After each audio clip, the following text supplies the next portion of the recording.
A vida precisa ser resultado daquilo que a doutrina ensina. Então eu creio que Jesus voltará, eu creio que quando ele voltar, tudo aquilo que a terra tem e o que o homem construiu vai ser atingido. Então eu preciso viver a minha vida, diz Pedro, em santo procedimento e piedade.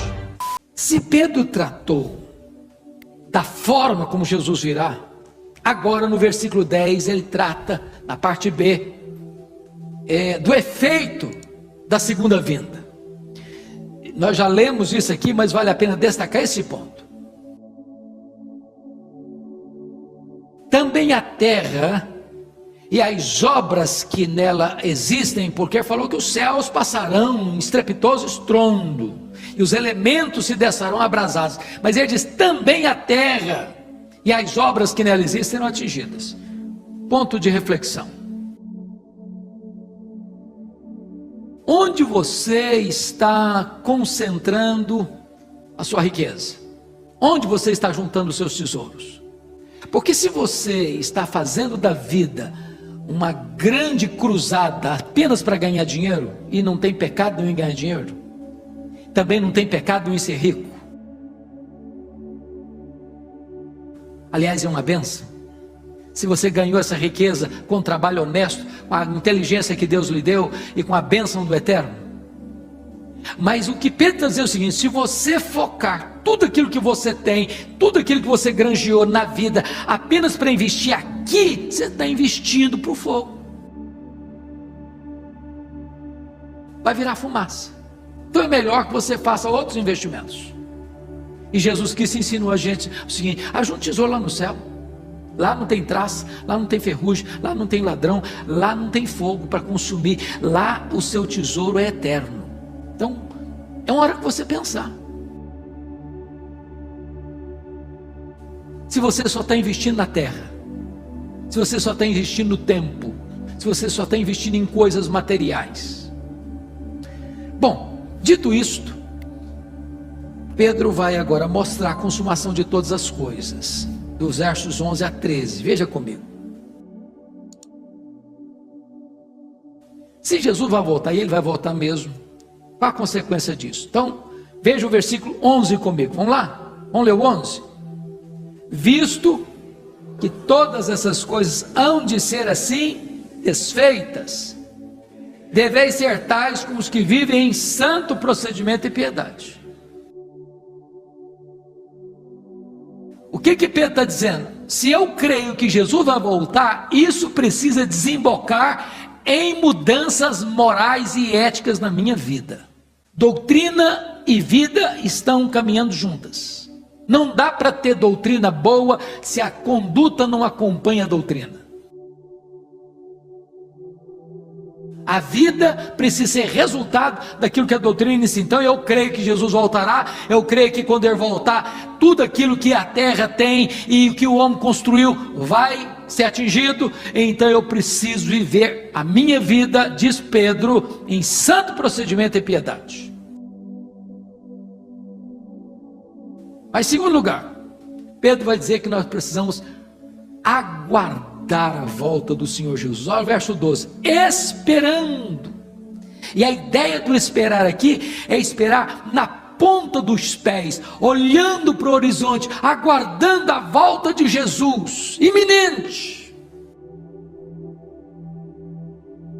gritando: Maranata, ora vem Senhor Jesus.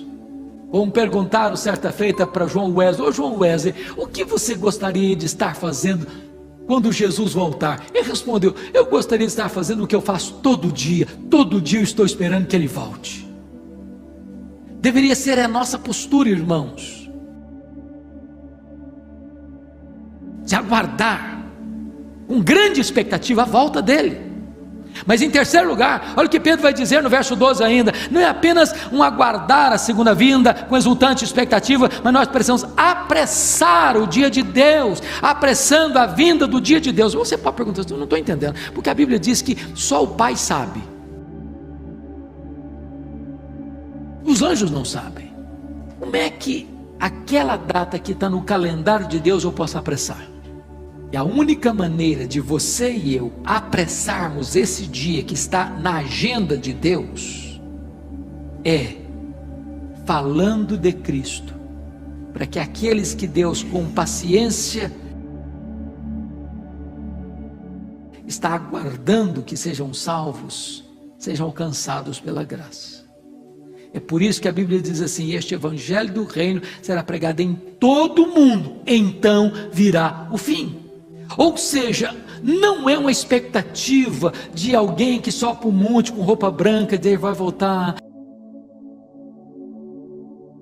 Então vamos ficar aqui, numa nice, numa boa, numa noia. Não, isso não.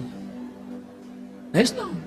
É aguardar com expectativa, com trabalho, com evangelismo, com proclamação, avisando as pessoas: é tempo de se arrepender, é tempo de se voltar para Deus, é tempo de se reconciliar com Deus. Quarto lugar, confira comigo o versículo 13, porque eu penso o seguinte: quando eu leio esse texto e disse que nenhum homem do cinema